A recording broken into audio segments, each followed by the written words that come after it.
வணக்கம் மக்களே. நம்ம இன்றைக்கி எங்கே வந்திருக்கோன்னு பார்த்தீங்கன்னா, திருவண்ணாமலையில் இருக்கக்கூடிய பருவதமலை அப்படின்னு அழைக்கக்கூடிய ஒரு சிவத்தலத்துக்கு தான் வந்திருக்கிறோம்.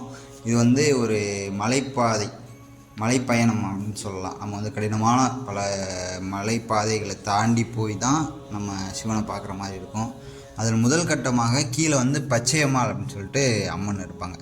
அந்த அம்மனை நம்ம பார்த்துட்டு அடுத்த கட்ட நடவடிக்கையாக நம்ம மலை பயணத்தை தொடர்றதுக்காக அந்த எல்லைக்குள்ளே நம்ம போகும்போது ஃபஸ்ட்டு நம்ம பார்க்கக்கூடிய அது யாருன்னு பார்த்தீங்கன்னா நம்ம ஆஞ்சநேயர் பார்த்துட்டு அவருக்கு ஒரு வணக்கத்தை போட்டு நம்ம இங்கேருந்து நடக்க ஆரம்பிச்சோம்னா கிட்டத்தட்ட அந்த வனப்பகுதி ஆரம்பம் இங்கேயே ஆரம்பிச்சிருது. ஆனால் நம்ம மலையேற்றத்திற்கான ஒரு பகுதி இருக்கும்ல, அது என்னன்னு பார்த்தோம்னா இங்கேருந்து ஒரு கிட்டத்தட்ட ஒரு 2.5 கிலோமீட்டர் தூரம் இருக்கும். நம்ம வந்து நீங்கள் ஆட்டோ வசதி இருக்குது. நீங்கள் ஆஞ்சநேயரை கும்பிட்டு இங்கேருந்து நீங்கள் ஆட்டோ எடுத்துகிட்டு போய் அந்த மலை அடிவாரத்தில் இறக்குறதாலும் இறக்கிக்கலாம். அப்படி இல்லை அப்படின்னா நம்ம இங்கேருந்தே, அதாவது ஆஞ்சநேயரை கும்பிட்டு இங்கேருந்து நம்ம நடைபாதை போய் அங்கே வந்து நம்ம மலையேற்றத்தை தொடங்குறதாலும் தொடங்கிக்கலாம். கிட்டத்தட்ட ஒரு 3 கிலோமீட்டர் வரலாம். நாங்கள் வந்து ரொம்ப நேரம் ஒரு 10 நிமிஷத்துக்கு மேலே நடந்தோம். அதுக்கப்புறம் தான் நாம் வந்து அந்த இடத்த போய் ரீச் பண்ணோம். அந்த இடமும் வந்து சாலை வந்து ரொம்ப போட்டிருக்காது, சும்மா ரொம்ப அந்த மலைங்கிறதுனால வந்து டேமேஜ் ஆகின மாதிரி தான் பாதைகள் வந்து அமைக்கப்பட்டிருக்கோம். நம்ம அதெல்லாம் தாண்டி போனோம்னா நம்ம வந்து மலை அடிவாரத்தை வந்து ரீச் பண்ணிடலாம். வாங்க போவோம்.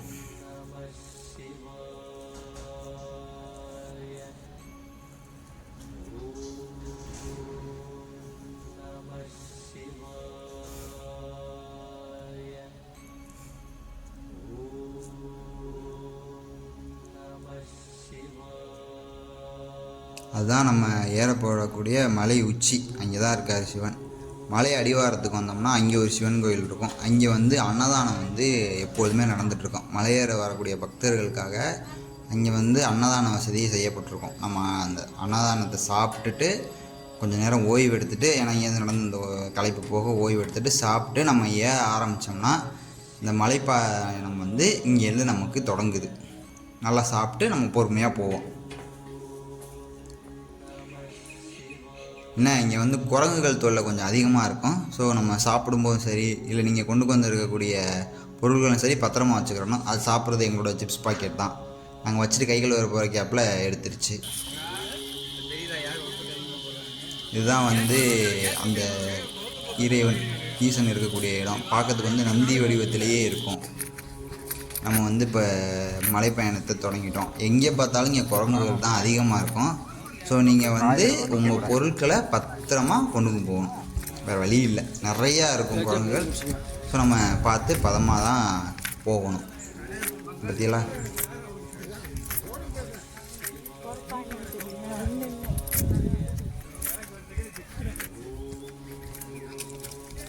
இது சமதளமான ஒரு குறிப்பிட்ட ஒரு 100-150 மீட்டருக்கு சமதளமான பகுதி வந்தோடனே நம்ம மலையேற்றம் ஆரம்பிச்சிடும். இங்கேருந்து பார்த்துக்கிட்டிங்கன்னா நமக்கு வந்து படிக்கட்டு ஃபஸ்ட் ஸ்டெப்பாக வந்து நமக்கு படிக்கட்டில் தான் இருக்கும். இது வந்து கிட்டத்தட்ட 1268 படிக்கட்டுகள் இருக்குது. இந்த படிக்கட்டெலாம் நம்ம தாண்டி மேலே போகணும் அப்படின்னா அடுத்த கட்ட நடவடிக்கையாக நமக்கு வந்து என்ன வரும்னு பார்த்துக்கிட்டிங்கன்னா கல்பாதைகள் வந்து இருக்கும். இந்த கற்களால் பாறைகளை உடைச்சி இந்த மாதிரி கட்டியிருக்க மாட்டாங்க. ஜஸ்ட் அங்கே இருக்கக்கூடிய பாறைகளை உடைச்சி அதை வந்து பாதையாக ரெடி பண்ணியிருப்பாங்க. அது பாதை ரொம்ப சேஃப்டின்லாம் சொல்ல முடியாது. ஜஸ்ட் நம்ம வந்து பார்த்து ஒவ்வொரு அடியும் பார்த்து பத்திரமா தான் எடுத்து வைக்கணும். இவ்வளோ தான் நம்ம நடந்து போகிறதுக்கான பாதையாக இருக்கும். கொஞ்சம் தவறுனாலும் அங்கே இருக்கக்கூடிய கூர்மையான பாறைகள் வந்து நம்ம காலை பதம் பார்த்துரும். நம்ம அப்படியே பொறுமையாக நடந்து போக வேண்டியதான். இது வந்து கிட்டத்தட்ட 2 கிலோமீட்டருக்கு மேலே வந்து இது வரும். இந்த படிக்கட்டு ஏறுறது கொஞ்சம் ஈஸியாக இருக்கும். ஆனால் இது வந்து கொஞ்சம் நம்ம பார்த்து பதமாக தான் போகணும்.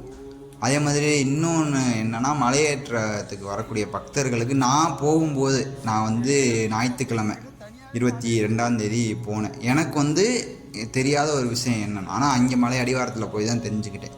என்னென்னா மேலே வந்து எந்த ஒரு கடைகளுமே கிடையாது. ஏன்னு பார்த்துக்கிட்டிங்கன்னா நம்ம தண்ணி பாட்டில் வந்து நம்ம குடிச்சிட்டு அந்த தண்ணி பாட்டில் வந்து அங்கேயே போட்டுட்டு வர்றதுனால குப்பை வந்து அதிகமாக சேருது அப்படின்ட்டு மேலே வந்து எந்த ஒரு கடையுமே கிடையாது. உங்களுக்கு பசிச்சாலும் சரி, தண்ணி தாகமாக இருந்தாலும் சரி, நீங்கள் உங்கள் கையில் மலை அடிவாரத்துலேருந்து என்ன கொண்டுக்கும் போகிறீங்களோ அதுதான் உங்களுக்கு நீங்கள் திரும்பி கீழே இறங்கி வர்ற வரைக்கும் உங்களுக்கு அதுதான் சராசரியாக அந்த மலையேற்றத்துக்கு வந்து சராசரியாக நார்மலாக ஒரு மனிதருக்கு கிட்டத்தட்ட 3லேருந்து 4 லிட்டர் தண்ணி வந்து தேவைப்படும். எங்களுக்கு வந்து நாங்கள் வந்து 4 பேர் போயிருந்தோம். ஆளுக்கு வந்து 2 லிட்டர் தண்ணி எடுத்துகிட்டு போயிருந்தோம். எங்களுக்கு அது மேலே ஏறும்போது கூட வந்து தண்ணி வந்து அதிகமாக நமக்கு தேவைப்படலை. ஆனால் திரும்பி கீழே இறங்கி வரும்போது தண்ணி வந்து ரொம்ப அதிகமாக தேவைப்படும். ஸோ வந்து தண்ணி கொண்டு போகாத பக்தர்கள் வந்து இதை வந்து நம்ம தெரிஞ்சுக்கிறணும். நமக்கு மேலே கடை இருக்கும், நம்ம மேலே போய் வாங்கிக்கலாம் அப்படின்னு நினச்சிடக்கூடாது. மலை அடிவாரத்தில் விற்பாங்க. ஆனால் நம்ம ஒரு நாளைக்கு 200-300 பக்தர்கள் வர்றாங்கன்னா அவ்வளோ பேருக்கும் அந்த இடத்துல வச்சுருப்பாங்களா அப்படின்னு நமக்கு தெரியாது. இந்த இடம்லாம் வந்து கடைகள் இருந்த இடம் இப்போ வந்து எம்டியாக தான் இருக்குது, எந்த ஒரு கடையும் இல்லை. அப்படியே நம்ம கிராஸ் பண்ணி வரும்போது சிவபக்தர்கள் வந்து சிவனை நோக்கி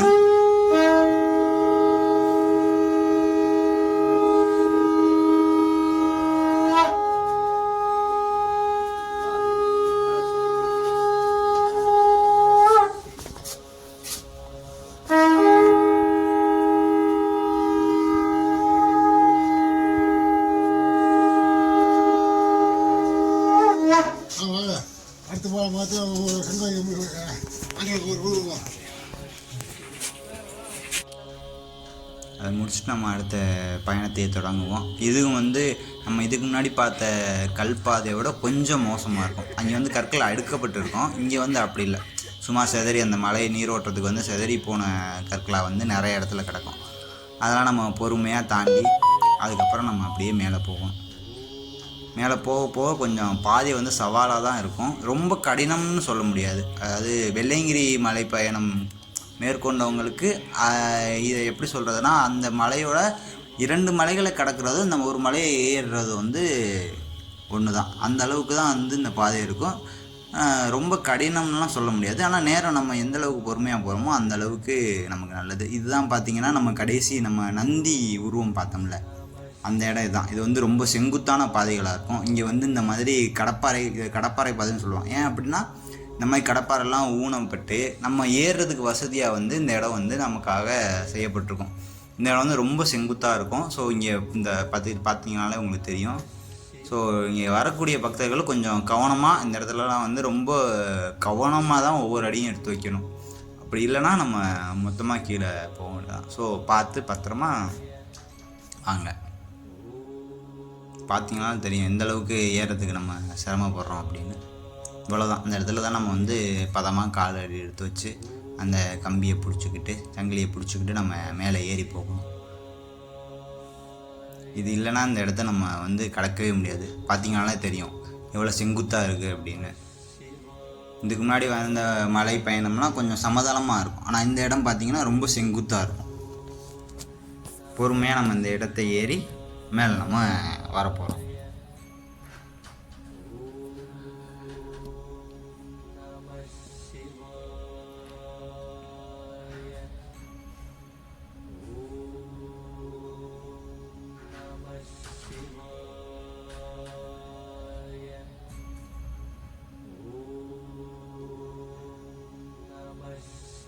வந்துச்சு, நம்ம மேலே வந்துட்டோம். இன்னும் கொஞ்சம் தூரம்தான். எந்த அளவுக்கு பொறுமையாக நம்ம ஏறுறோமோ அந்தளவுக்கு நம்மளோட எனர்ஜி வந்து விரயமாகாமல் இருக்கும். அவசரப்பட்டு ஏறி ஏதாவது ஒன்றுனா நம்ம அந்த இடத்துல வந்து நமக்கு உதவி செய்கிறதுக்கு மருத்துவ உதவி கூட மேலே கிடையாது.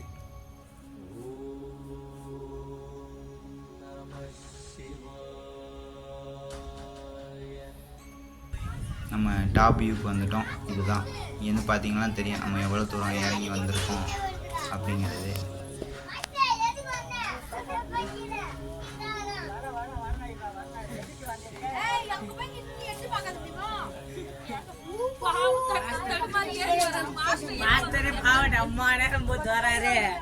நம்ம எப்போ வந்தோம்? நாங்கள் வந்து 1 மணி நேரம் ஆகுது. அந்த நம்ம செங்குத்தான பாதை இதுதான். கொஞ்சம் கவனமாக இறங்கக்கூடிய பாதை இதுதான். இது வந்து நம்ம இறங்குறதுக்கான வழி. இந்த வழியுமே வந்து செங்குத்தாக தான் இருக்கும். நம்ம ஏறி வந்த வழியை விட இறங்குறதுக்கான வழி வந்து ரொம்ப செங்குத்தாக இருக்கும். ஸோ நம்ம பார்த்து தான் இறங்கணும்.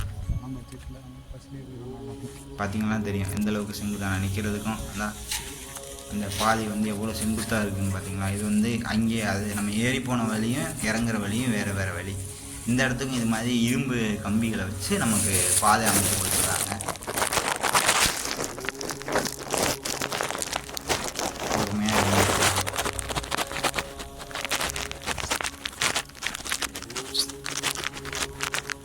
மறுபடியும் சொல்லிக்கிறேன், இங்கே வரக்கூடிய பக்தர்களுக்கு வந்து ரொம்ப நம்ம வந்து பசியை கூட கண்ட்ரோல் பண்ணிக்கலாம். ஆனால் இத்தனாடி கிட்டத்தட்ட 4560 அடி உயரத்தில் இருக்கிற மலைக்கு நம்ம ஏறும்போது நம்ம வந்து அதிகமாக இழக்கக்கூடியது வந்து நீர் சத்து வந்து நம்ம அதிகமாக இழக்கணும்.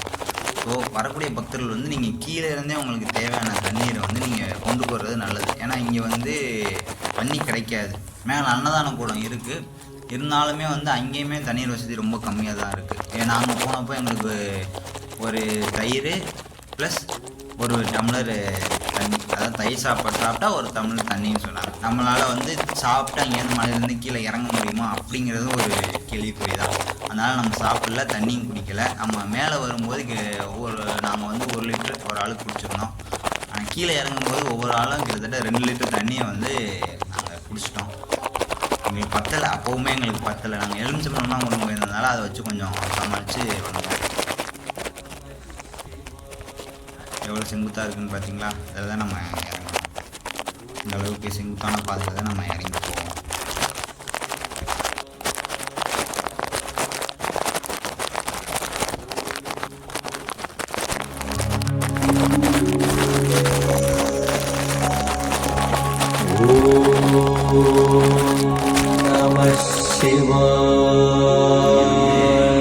சிவனுக்கு வந்து நம்மளோட கையாலேயே வந்து தண்ணீரம்